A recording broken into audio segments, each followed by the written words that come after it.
Hey, this is me building a $3 million per year business in public. The way these videos work is I start with some Q&A, then I round it out with some growth stats, finally do some live strategy. Q&A is just to give you guys a little bit of value very quickly, and then also it's sort of an engagement hack because it makes you guys comment on this channel. This is my current subscriber base on my main channel. This is my daily updates channel. I'm just going to scroll all the way down to the very bottom of this thing and then answer the oldest question, which was from... These are all spam posts. Russ a Bus. The brainstorming session was awesome to watch. It's crazy that makes me the light bulb moment to start advertising. This channel's spot on. Thank you, bro.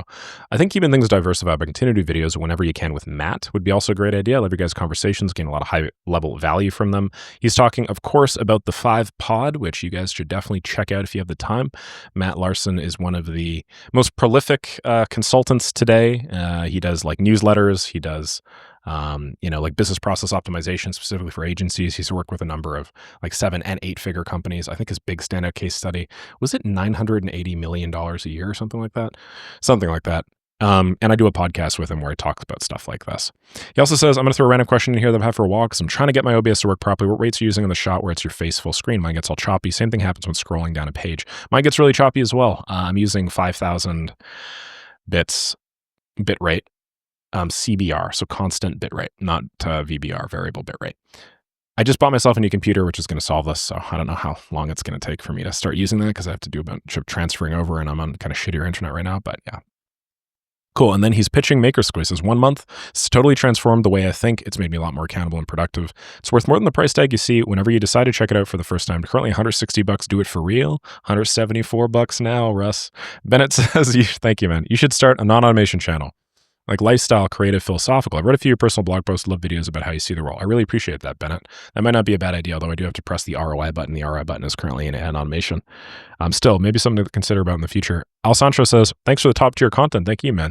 In 2 months in study mode, I'm finally launching my first cold email test, website post-parasite offer in Europe for furniture, supplements, and housing developers. Feel free to roast any obvious flaws. Quick cue, when you sign a lead gen client, do you keep outreach on an agency domain and pass over the qualified leads? Or do you spin up a fresh domain for the client and mail from there? If you cover this, could you drop the link? Thanks again. I'll cover this on multiple occasions, but that's okay. The answer is really simple. I spin up fresh domains for the client. However, what you could do is you could get a bunch of pre-warm domains and then use them for your own campaigns. And then anytime you get a new client, just swap them over for them if you want to like minimize costs and also have a solution that allows you to send starting from day one. But generally speaking, I spin up fresh domains or I get them pre-warmed using their credit card, and then I just mail from there. It's a lot easier. They get to claim wins. It also minimizes any handoff issues. Bim Voice says, do partnerships, Nick. Reach out to other content creators, larger audiences, have something constantly doing together. Well, Dan Martell just reached out to me. I'm not entirely sure if I'm going to do something with him, but he did just reach out to me. So we'll see. But I do appreciate that. Oliver says, concerning the Loom, while offering free value demonstrates expertise and builds goodwill, it may establish customer expectations that could affect your pricing strategy. When clients receive solutions at no cost, they may question the justification of premium fees later. Not try to tackle this, Nick. Even when you're simply explaining a straightforward solution, you're already providing significant value, no? Yeah, for sure. But authenticity is at a premium and giving value up front is at a premium. So you can also conceptualize this as like a supply-demand microeconomics thing where the supply of people doing what I'm doing is extraordinarily low. Therefore, the demand for that's high. And that sort of cancels out any sort of justification that I might feel like I need to provide in order to close the deal. There are, of course, clients that do think the way that you're describing. I find that I just, in practice, don't really work with them. They tend to be very small-minded because they're not really making too much money anyway. So if I focus on the guys that do make money, then they tend to appreciate the stuff that I do. Also, yeah, I am demonstrating a bunch of expertise specifically in the domain, and then they get to see me do work through the domain, which is obviously very valuable.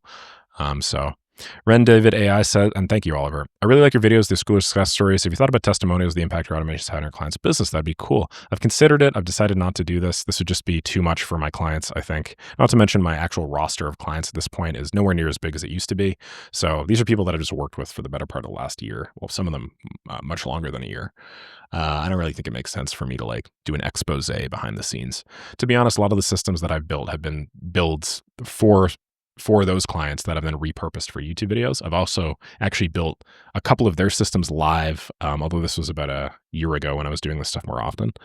Like legitimately the same system that I implemented in their business, just like, on camera. That's been pretty fun. But yeah, I mean, I think it'd be cool. I could do some like Alex Hormozy business breakdown stuff, but I think it makes a lot more sense for me to do this on info products just because of the inherent leverage there versus me like interviewing one of my clients. I don't know. maybe, if one of my clients are, if one of you guys are watching this, then definitely reach out to me. And then if you guys want to, feel free. But I'm not going to push anybody to do that. Also, I'm not going to lie. A couple of my clients don't even know about my YouTube yet, which is hilarious. So we've been working together. I've been working with one guy for like 2 years now. And I don't think he's ever Googled me. Our relationship has not changed materially. He's still paying me similar rates, although I've increased them, but similar rates. And yeah, I think you always need like one foot on the ground. You know what I mean? Like if I'm not actually delivering these things on a day-to-day basis, then my skills get worse. And then all of you guys can notice when a creator talks about something that worked like 3 years ago, doesn't work anymore. So this is actually it's like a preservation strategy for me. Anyway, Midun says, you truly deserve this next 500K MMR to 1 million MMR. Thank you, bro. Quickening Mind says, just wanted to ask how to craft an offer for AI automation. Currently, my DM script is like, I help B2B businesses to eliminate receptionists and automate admin tasks. But leads don't even show interest to this. So how to make it ROI based? Big players using PPR models, but as a beginner, my pocket doesn't allow me to give free demos. Yeah. Well, Quickening Minds, what happens if you just read that out to yourself? Hey, I help B2B business to eliminate receptionists and automate admin tasks. You'll probably hear crickets. I mean, this isn't customized at all. What's the offer there, man? There's nothing enticing here. Your DM script isn't enticing. What are they going to see above the fold? They're going to see, I help B2B business to eliminate receptionists and automate admin tasks. That's all you to begin with. And this is you just identifying yourself. You're not actually talking about what they get. Man, if I were doing a DM script, first thing that I would do is I would verify that the teaser that they see, the thing that they use to determine whether or not to actually click your Instagram message or X message, says something like, yo, Pete, huge fan, love thing, also doing thing, wanted to run something by you, or something like that. The whole idea that I'm trying to get across here is I would give total plausible deniability so the person doesn't even know what the hell I'm reaching out about for, so that they at least want to click on it. Once they click on it, I basically say, hey man, I've noticed a simple thing that I think I could solve for free right now. So I've actually went ahead and taken the liberty of solving it. It's going to make you this much money. At least I think it's going to make you this much money. Here's everything that you need in order to implement it. If you like this sort of stuff, let me know, and then maybe we can chat about it. But I just want to give you, on the note that Olivia was mentioning earlier, a ridiculous amount of value up front so that you can at least see what my domain expertise in here is. And then if you choose to want to work with somebody like me in the future, well, now you know that I'm probably the best bet. That's how I would do it. Right now, you're just saying, I help B2B businesses eliminate receptionists and automate admin tasks. Also, even if you wanted to use this pitch, man, let's say like I don't even rewrite your whole thing. If you wanted to use this exact same pitch, how I would do it is I would say, I save $5,000 a month, whatever the average receptionist fee is, for more specific vertical than this, by eliminating receptionists using automated voice agents or something. That's probably a much clearer and much more valuable way. I save $5,530 per month average for X businesses by eliminating receptionists through voice AI systems. I just implemented Y system for Z business and helped them insert some crazy amount of money. Think I could do the same for you. I'm so confident this would work that I'd be happy to build it completely free, shoulder all the costs, and only if I help you and only if I save you X dollars, whatever your guarantee is, $2,000 in the first month, would I ask you to consider working with me longer term. This is the sort of language that I would use if I were you. Okay. All right, Red says, thank you. Harshit says, heart, thank you. Saraev Simulator coming spring 2026. Thanks, man. I really appreciate it. All right. I got to head out of here in a minute. So I think I'm going to leave it at 10 minutes as opposed to 15 like I normally do. But just go to brand stats real quick. And then I also go to blast up. My daily updates channel is right over here. And it's done 5,507. So we've gone up by 61.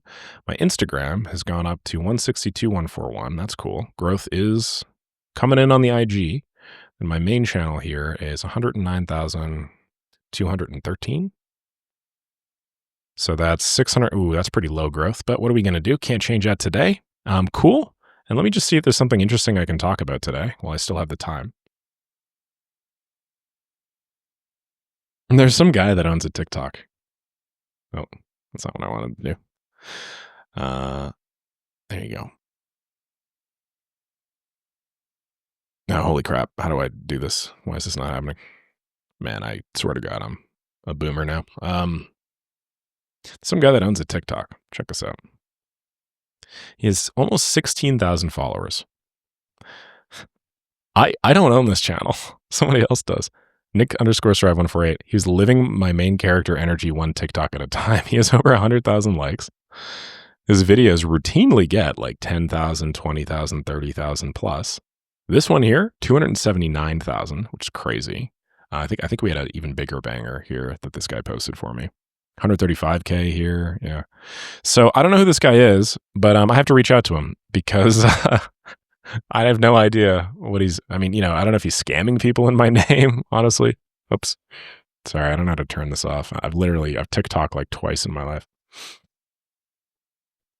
Yeah, man. So I don't even know. And also look at all these questions. These are like actually pretty good questions. There are a lot of people that aren't just like asking me for the thing. They're like actually, they're blueprinting, they're sharing. Sorry, blueprinting. They're bookmarking, they're sharing, they're doing like a bunch of cool stuff here. I don't know, man. I don't know who this guy is, but I got to send him over a message. So it looks like he favorited one video from Pika. Maybe this is Pika? Maybe it's this guy. If he's doing it, then that'd be really, really clever. And yeah.